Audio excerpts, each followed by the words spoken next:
कृपया कहानी को पूरी सुने। कहानी अच्छी लगे तो लाइक एंड सब्सक्राइब जरूर करें। 3 साल के गैप के बाद मैं दोबारा अपनी पढ़ाई शुरू कर रही थी। मुझे हमेशा से ड्राइंग का बहुत शौक था, इसलिए मैंने मास्टर्स आर्ट में करने का फैसला किया। कुछ कागजी कार्य पूरा करने के लिए मैं संस्थान के वेटिंग एरिया में बैठी थी। एक्सक्यूज मी, ड्राइंग डिपार्टमेंट किधर है, आप बता सकती हैं? बेहद आकर्षित आवाज ने मुझे अपनी तरफ खींचा। मैंने नजरें उठाकर देखा तो कुछ देर के लिए मैं सामने वाले का सवाल ही भूल गई। 6 फीट लंबा, गोरा चिट्टा, नीली आंखों का गबरू जवान लड़का मेरे सामने खड़ा था।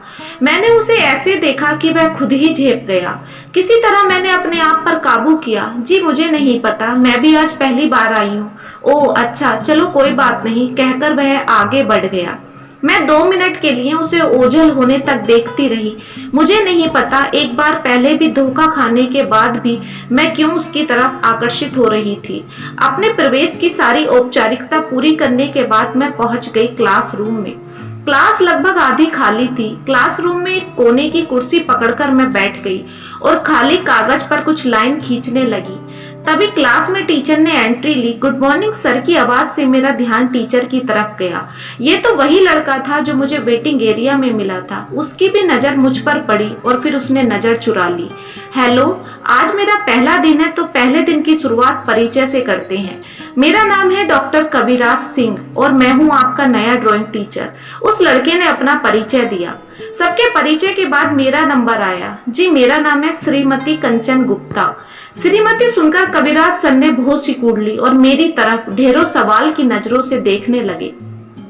फिर अपना ध्यान दूसरी तरफ लगाते हुए क्लास में कुछ ड्राइंग के बेसिक रूल्स पढ़ाने लगे, लेकिन मैं उनकी बातों को नजरअंदाज करके अपना एक स्केच ड्रॉ करने लगी। कविराज सर मेरे पास आए। मुझे लगता है कंचन जी आपका पढ़ाई में मन नहीं है, लेकिन तभी उनकी नजर मेरे स्केच पर पड़ी। कंचन जी आप तो ड्राइंग की उस्ताद निकली। एक अच्छे छात्र और शिक्षक में जैसा संबंध होता है, कुछ ऐसे ही मेरे और कविराज सर के बीच बन गए।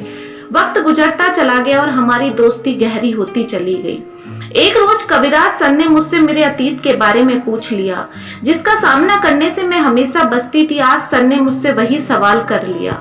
एक न एक दिन तो मुझे जवाब देना ही था। मेरे पति ने मुझसे अपने परिवार के दबाव में आकर शादी की थी। मैं सुहाग की सेज पर बैठी हुई उनका इंतजार करती रही और वो चुपचाप मुझे छोड़कर अपनी दूसरी पत्नी के पास हमेशा के लिए चले गए।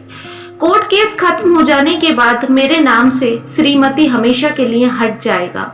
मैंने मेरा सारा अतीत सर को बता दिया। उस दिन के बाद कविराज सर का व्यवहार मेरे प्रति पूरी तरह बदल गया। वे मेरी पसंद नापसंद का खास ख्याल रखने लगे।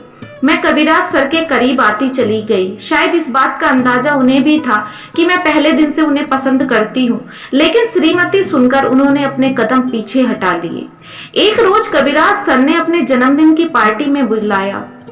मैं सज संवर कर पहुंच गई होटल पार्टी में। पार्टी हॉल में मेरे और सर के सिवा कोई नहीं था। लाल गुलाब से पूरा कमरा महक रहा था। सर ने आज रोज से अलग कपड़े पहने थे। सफेद टी शर्ट और नीली डेनिम में सर का व्यक्तित्व कुछ अलग ही निखर रहा था। मैं तो देखते ही पागल हो गई। सर ने मेरे अलावा किसी को पार्टी में नहीं बुलाया। वहां जाकर पता चला कि सर का जन्मदिन नहीं है, उन्होंने बस यह पार्टी मेरे लिए रखी है। मैं समझ गई सर मेरे करीब आना चाहते हैं, इसलिए यह सब किया है। इसमें गलत भी क्या था, मैं भी तो यही चाहती थी। मैं एक लाल गुलाब तोड़कर सर के पास पहुंच गई। झूठा ही सही, जन्मदिन मुबारक हो आपको। मेरी आंखों में बेचैनी सर ने पढ़ ली थी। मैं बस टूटकर बिखर जाना चाहती थी। मैं इंतजार कर रही थी कब सर मुझे अपनी बाहों में लेकर मेरी रूह तक मुझे प्यार करेंगे। मैं मेरे होठों को सर के होठों के बेहद करीब ले आई और आंखें बंद करके इंतजार करने लगी कि कब सर मेरे होठों को अपने होठों से दबा लेंगे। लेकिन तभी सर ने कुछ ऐसा बोला कि मुझे जीवन दान मिल गया। कंचन, तुम्हें पहले भी एक बार धोखा मिल चुका है। मैं नहीं चाहता तुम्हें दोबारा धोखा मिले। मैं पहले से शादीशुदा हूँ। हमारे बीच दोस्ती के अलावा और कुछ नहीं हो सकता। मैं बिना कुछ बोले आंखों में आंसू लिए वापस आ गई, क्योंकि दोस्ती नहीं, मुझे प्यार चाहिए था।